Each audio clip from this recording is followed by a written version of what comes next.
और इसके बानी थे गुरु नानक साहिब। और ये शुरू हुआ एक ऐसे इलाके में जो 5 नदियों का इलाका था और कहा जाता था पंजाब, जो मौजूद है पाकिस्तान और नॉर्थ वेस्ट इंडिया में। और ये सिख मज़हब 10 गुरुओं का मज़हब है। सोचते रहते हैं कि यार ये जो इस्लाम है, ये जो मुसलमान हैं, वो सिर्फ़ और सिर्फ दहशतगर्द हैं। तो अस्सलाम वालेकुम मेरे भाइयों और बहनों, कैसे हैं आप सब? उम्मीद है खैरियत से होंगे। हाजिर हैं नई वीडियो के साथ। इस वीडियो को देखते हैं कि इसमें डॉक्टर जाकिर नाइक ने सिखिज़म में यानी सिख मज़हब में अल्लाह ताला की जो है वो मौजूदगी किस तरह से बयान की है या किस तरह से वाज़े की है, बताई है। और लास्ट में एक आपके लिए एक ख़ास बात मैं करने वाला हूँ। अगर गैर मुस्लिम भाई इस वीडियो को देख रहे हैं तो वो ज़रूर देखें लास्ट तक, और इंशाल्लाह लास्ट में उनके लिए एक पैगाम है। तो चलिए देखते हैं वीडियो को। अब हम तस्करा करेंगे सिख मज़हब में खुदा का तसव्वुर क्या है। सिख मज़हब वजूद में आया 15वीं सदी के आखिरी में, और इसके बानी थे गुरु नानक साहिब।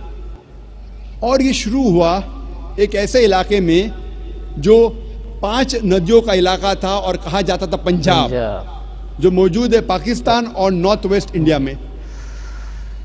और गुरु नानक साहिब जो इसके बानी हैं, वो पैदा हुए थे हिंदू धर्म में। हिंदू धर्म? और उनका कास्ट था क्षत्रिय कास्ट, जिसे कहते हैं वॉरियर कास्ट। इतना उनको भी नहीं पता होगा। गुरु नानक काफी मुतासिर थे मुसलमानों से। ये सिख मज़हब तादाद में दुनिया में 6 नंबर पे आता है।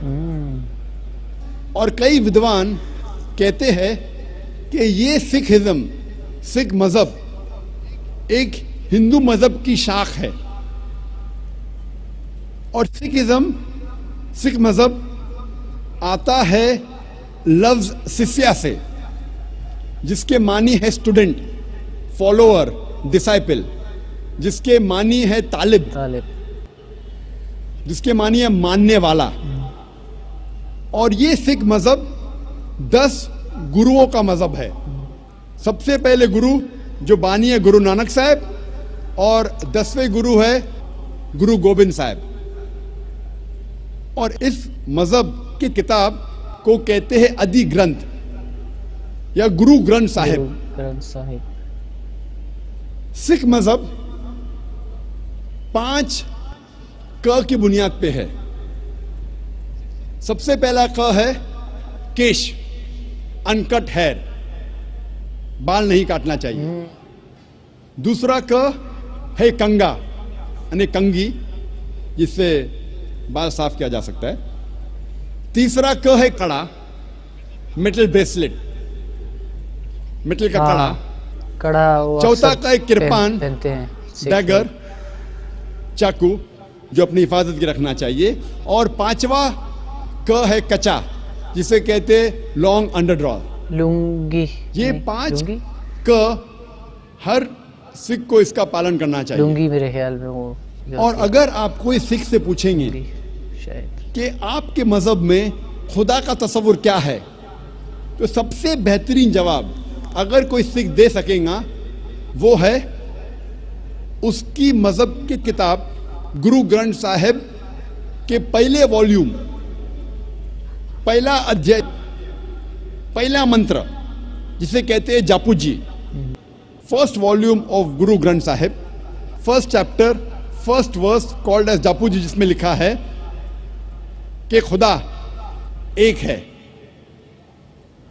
और उसे कहा जाता है सच्चा, महान, जो कभी भी नहीं घबराता और उसे कोई चाहत नहीं। बिल्कुल। वो लाफानी है, वो पैदा नहीं हुआ है, ना किसी को जन्म देता है। वो दयालु है। सिख मजहब में बुत परस्ती हराम है। कोई बताएगा? सिख एक ही खुदा को मानते हैं, एक ही ईश्वर को मानते हैं, जिसे अनमैनिफेस्ट फॉर्म में कहा जाता है एक ओमकारा और मैनिफेस्ट फॉर्म में कहा जाता है ओमकारा। और जब आप गुरु ग्रंथ साहिब पढ़ते हैं ओमकारा के कई सिफात इसमें हैं। कुछ ऐसे अल्फाज इस्तेमाल हुए हैं जो इस ईश्वर हमें को कहा समझ नहीं जाता आ रहे है हैं, पाकिस्तानियों को खासकर। अकल, माने इटर्नल, मानी लाफानी। उसे कहा जाता है करतार, मतलब क्रिएटर, मतलब खालिक।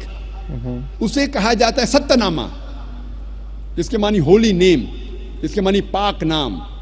उसे कहा जाता है परवरदिगार, मतलब चेरिशर, मतलब पालने वाला। उसे कहा जाता है साहिब, मतलब लॉर्ड, मतलब रब। उसे कहा जाता है रहीम, मतलब मर्सीफुल, मतलब रहमत वाला। रहीम तो हम भी कहते हैं। उसे कहा जाता है करीम, करीम, मतलब बेनिफिशेंट, मतलब करम वाला। उसे कहा जाता है Wahe Guru, one true Lord, Waheguru.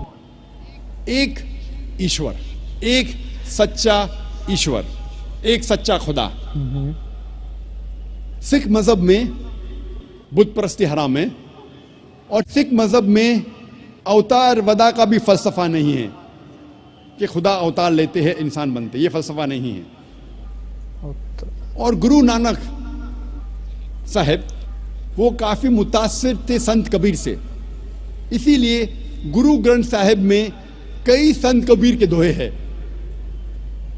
और मुझे याद है जब मैं स्कूल में था तो एक मशहूर दोहा संत कबीर का था, दुख में सुमर न सब करे, सुख में करे न कोई, जो सुख में सुमर न करे तो दुख काय होए। इसके मानी कि दुख में ईश्वर खुदा की इबादत सब लोग करते हैं, लेकिन सुख में कोई याद नहीं ईश्वर और करता, खुदा की इबादत नहीं कोई करते। नहीं याद करता। जो इंसान सुख में ईश्वर और खुदा की इबादत करता है उसको दुख कभी भी नहीं होगा। हाँ, ये बात तो है। यही लिखा है कुरान मजीद में, बेशक। सूरह अज़्ज़ुमर में, सूरह नंबर 39 कुरान पाक की। आयत नंबर 8 में, कि जब इंसान को तकलीफ आती है तो रब से दुआ करता है, अल्लाह सुब्हानहू व तआला से दुआ करता है। लेकिन जब अल्लाह सुब्हानहू व तआला उसकी तकलीफ को दूर करता है तो इंसान रब को भूल जाता है और रब के साथ दूसरे को शरीक करता है। बेशक, जब हम यही तो कमजोरी सिख है मजहब इंसान की किताबों का मुताला करते हैं तो हमें पता चलता है कि सिख मजहब में भी लिखा है कि खुदा एक है, ईश्वर एक है, और सिर्फ उसकी इबादत करना चाहिए, और उस ईश्वर की, उस खुदा की कोई मूर्ति नहीं, कोई बुत नहीं, बिल्कुल। और सिर्फ उस ईश्वर की इबादत करना चाहिए। तो डॉक्टर जाकिर नाइक ने बहुत ही अच्छी बातें की हैं, यानी कि देखें जो कि मतलब वक्त आने पर अपने बुरे वक्त में अल्लाह ताला को या अपने खुदा को, जिसको भी वो मानते हैं, वो उसकी इबादत करते हैं, उसको पूछते हैं, उसी से मदद मांगते हैं। लेकिन जब वो उसके सर से जो बला टल जाती है, बुरा वक्त उसके सर से मतलब हट जाता है, बुरा वक्त उसका ख़त्म हो जाता है, अच्छा वक्त आ जाता है, तो वो उसको भूल जाता है। और इसका जिक्र कुरान पाक में भी किया गया है कि अल्लाह ताला कुरान पाक में बार बार इरशाद फरमाते हैं कि और तुम अपने रब की कौन कौन सी नेमतों को झुटलाओगे। इससे भी ये मुराद है कि इंसान मुकरने वाला है, बाद में बदलने वाला है। तो अल्लाह ताला कहते हैं कि मेरे पास सारे सबूत हैं, तुम अपने रब की कौन कौन सी नेमतों को झुटलाओगे, यानी जो अल्लाह ताला ने इंसान पर नेमतें की हैं, अता की है इंसान को, वो कैसे भूलोगे, जबकि उन सब का जो है वो पूरा पूरा हिसाब मिलेगा इंसान को, उसका हिसाब लिखा हुआ है बाकायदा से। तो हमें चाहिए कि हम अपने दीन इस्लाम पे पूरी तरह अमल करें। और अगर कोई गैर मुस्लिम भाई ये वीडियो देख रहा है तो उसको मैं पैगाम देना चाहूँगा कि वो बराए करम इस्लाम को सही तरीके से स्टडी करे, मतलब पूरी तरह से वो करे, रिसर्च करे, और इस्लाम के जो हक़ाइक़ हैं, सच्ची बातें हैं, जो देखें अक्सर गैर मज़हब या हिंदू भाई जो हमारे हैं वो अक्सर सोचते रहते हैं कि यार ये जो इस्लाम है, ये जो मुसलमान हैं वो सिर्फ़ और सिर्फ दहशतगर्द हैं। तो दहशतगर्द देखें, जब मुसलमान, जो एक मुसलमान होता है और एक इस्लाम होता है, मुसलमान गलत कभी हो सकता है, मुसलमान हर वक्त मतलब गलत हो सकता है क्योंकि वो इंसान है, लेकिन इस्लाम गलत नहीं है, इस्लाम गलत नहीं हो सकता। इस्लाम इस्लाम ज़िंदगी गुजारने का तरीका है हमारे लिए। हमें इस्लाम बताता है कि ज़िंदगी कैसे गुजारनी है, उसके तरीके बताता है, उसकी अच्छी मतलब कोई चीज़ आपको इस्लाम में बुरी नहीं मिलेगी इंशाअल्लाह। अब इंशाअल्लाह कोई चीज़ भी आपको इस तरह नहीं मिलेगी कि जो आप जिस पे डिसएग्री करेंगे। इंशाल्लाह जो भी चीज़ आप पढ़ेंगे, जिस पे भी आप मतलब करेंगे, रिसर्च करेंगे, वो आप उस पे एग्री करेंगे इंशाल्लाह। तो मेरी ये आपसे रिक्वेस्ट है कि इस्लाम को स्टडी करें बराए करम। देखें, हमारा काम है कि दावत देना, यानी इस्लाम आया है, इस पे काफ़ी लोगों को यकीन नहीं भी है कि इस्लाम मतलब नया आया है या कोई ये नया नबी आया था या मतलब कि वो वैसे ही आया था। इस तरह की बात नहीं है। हम आपको दावत देते हैं कि इस्लाम को पहले पढ़ें, समझें सही तरीके से, दिल से मतलब जब आप दिल से तस्लीम करेंगे तो तब आप इस्लाम कबूल करें। देखिए, दुनिया में इतने ज़्यादा जो गैर मुस्लिम हैं या जो भी हैं वो इस्लाम कबूल कर रहे हैं, किस वजह से कर रहे हैं कि उन्होंने इस्लाम को स्टडी किया है।